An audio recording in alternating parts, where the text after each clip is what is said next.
أعوذ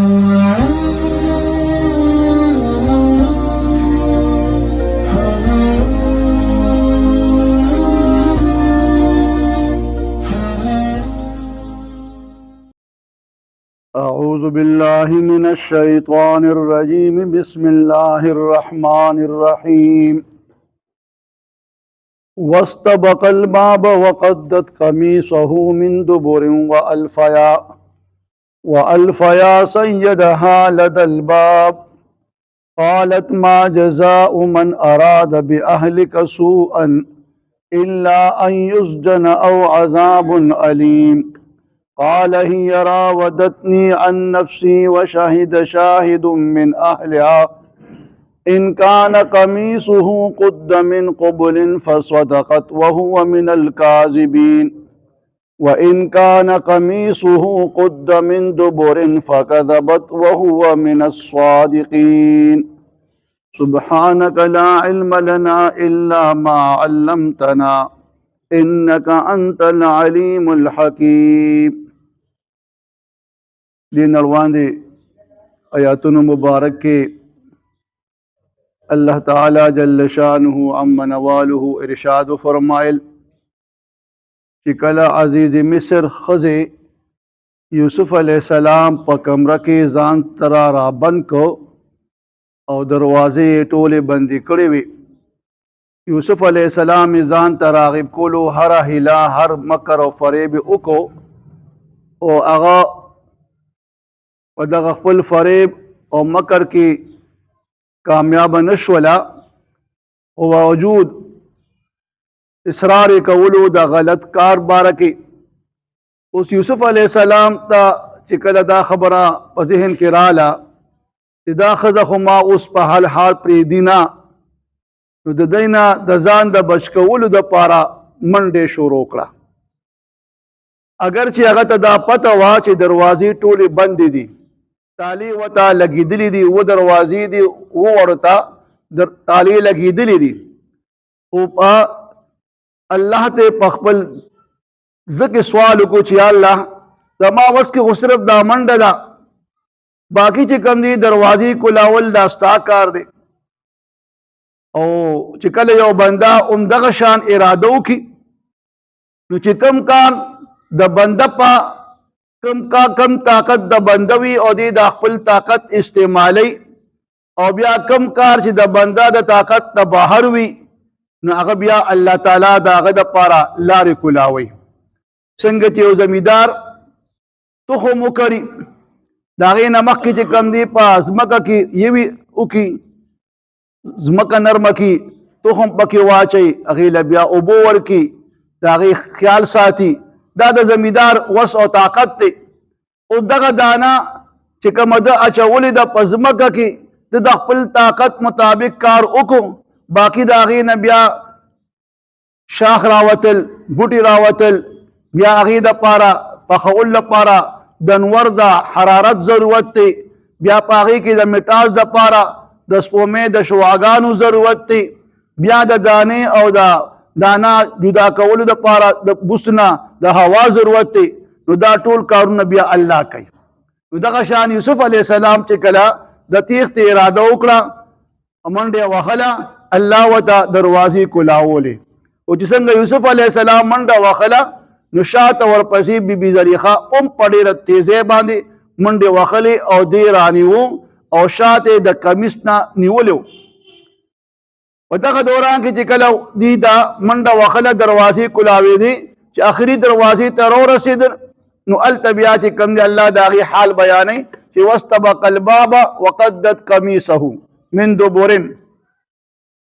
دواړو منډه وهله دروازې ته وقدت قمیصه من دبر او دی ښځې اوشلو قمیص د یوسف علیہ السلام د شانه اوس علما دلته دا فرمایي یوسف علیہ السلام دومره په تیزۍ باندې منډه وهله او دې ښځې چې کوم دي د شانه په کمیس د نیولو په ډېر قوت طاقت یې ځان سره راښکو او منع کولو ځکه دا کمیس چې کوم دي د شانه اوښلېده ځکه د هغه جامې خو دا شاهانه جامې وي د عزیز مصر په کور کې اوسېده او له خپل لباس ورکړی نو دا خکا پڑا پاسان باندې شریږي نه. نو گویا دی عزیز مصر دی خدای دومره قوت طاقت باندې د کمیس راخه شاته چې هغه کمیس شان اوشلو. نو چې کله کمیس اوشلو دغه خدای د یوسف علی السلام والف یا سیدها لدى الباب او دا دواړه دروازې ته چې کله رال نو الته اومنتو د دې خدای خاوند چې دروازې سره ولاړو. اوس چې کله خاوند دی اولید د دې خدای چې دی خو دروازې سره ولاړ دی یوسف علی السلام چې کم دی مخکې دی دا ورپسې وا نو او یریدله چې را خاوند خو زه ولیدلم نو فورا چې کم دی دا مخکې شوله او په یوسف علیه السلام باندې اوس الزام لګی. قالت ما جزاء من اراد باهلک سوءا وویل دغې ښځې خپل خاوند ته چې څه د سزا د هغه کس چې ارادې کړې وي ستا د اهل سره یعنې ستا د ښځې سره د برایې او بیا ولا په خپله باندې سزا ورکوي مقرروي ولا چې الا ان یسجن او عذاب علیم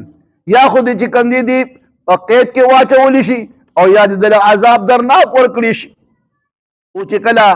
دې ښځې په یوسف علیه السلام باندې دا الزام ولګو چې دوی اراده کړی او ما سره د بدکار حالانکه خبره خو داسې نه وه خبره خو الټه وه. نو دغه دی کې بیا یوسف علیه السلام اوس د خپل ځان د بچ کولو دپاره او د هغه په کې دا یو خبر هم راله چې را دې ښځې چې دا کم با باندې الزام ولګو او خاوند دی چې کم دی اوس هغه ته پته ولګېدله نو د دې عزیز مصر په کې به څه راځي چې را ما خو چې کم دی دا یوسف علیه السلام په دې خپل کور کې په ډېر شاهانه طریقې سره اوسولی دی جامه او کپړه مې له ښکلې ورکړې ده ډېر عزت احترام مې کړی دی نو آیا د هغې بدله دا شوله چې ده زما په ښځې باندې لاس واچو. نو دغه دی کې یوسف علیه السلام د خپل هغه بچو دپاره اوس جواب کې وایي قال هي راودتني عن نفسي وویل یوسف علیه السلام دې ښځې زه غولولی ما او زما د نفس مطالبه کړې ده خو د دې د خپل مطلب پوره کولو لپاره زه چې کوم دی بهلاولم او زه غولولم. نو دغه دی کې بیا وشهد شاهد من اهلها ګواهي وکړه یو ګواه د دې ښځې د خاندان یو ګواه چې کوم دی ګواهي وکړه. هغه ګواه څوک دی؟ دا هغه ګواه متعلق یو علما دا فرمایي چې دا د دې زلیخې د تتر زوی او ډېر پوهه انسان اکثر به چې کوم دی عزیز مصر د دې نه مشورې اخیستې. نو دغه کس چې کوم دی ګواهي وکړه او یا روایت کې دا راځي چې یو ماشوم بچي خیرخوار شیرخوار بچي پیرودونکي بچي هغه چې کوم دی ګواهي وکړه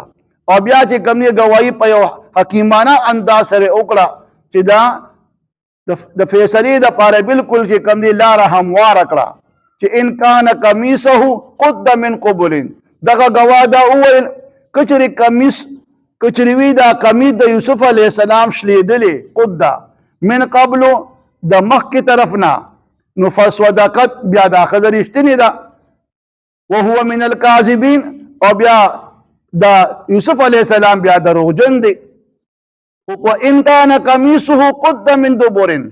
او کچرې وي دا کمیس د شاده طرف نه شلیدلی نو فکذبت پس دا ښځه بیا دروغجنه ده وهو من الصادقین او یوسف علیه السلام بیا د رښتینو نه دی. نو دا ګواهي وکړه دغه ګواه د فیصلې دپاره چې را اوس کمیس دې وکتلی شي که هغه د مخکې طرف نه شلیدلی وي نو بیا خو دا ښځه رښتینې ځکه ده چې را د یوسف علیه السلام چې کوم دی هغه دا ښځه چې کوم دی دا ترې مخکې تله او دی پسې و نو هغې د کمیس نه ونیو کمیس یې ته وشلو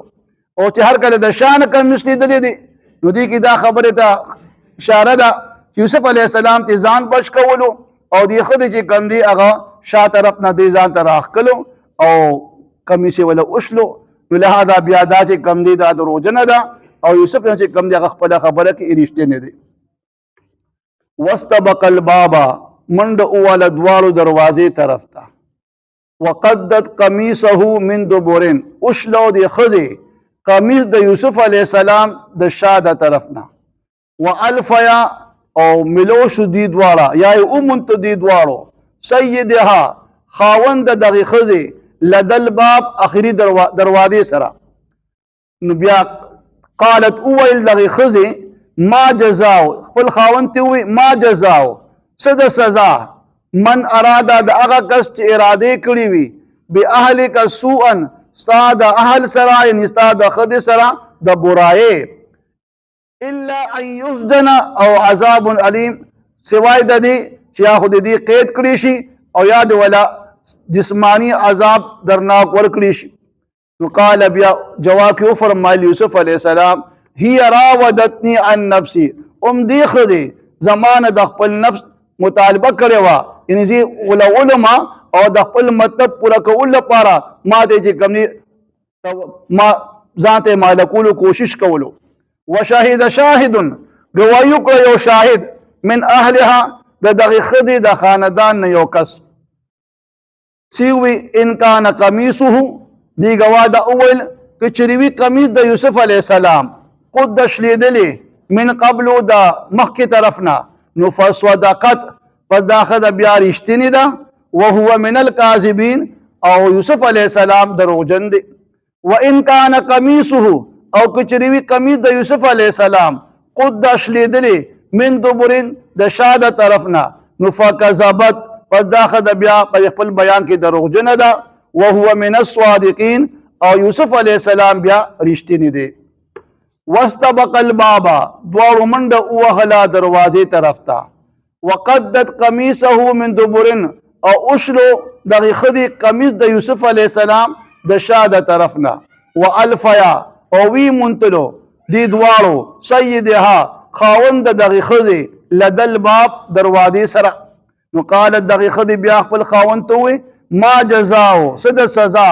من د هغه کس اراده چې ارادې کړې وي باهلک سوءا ستا د اهل او د بیبي سره د برائې الا ان یسجن سوای د دې چې دې قید کړی شي او عذاب علیم او یا د ولا عذاب درناک ورکړي شي. نو قال اول یوسف علیہ السلام هي راودتنی عن نفسی دې چې کوم دی زمانه د خپل نفس مطالبه کړې وه یا د خپل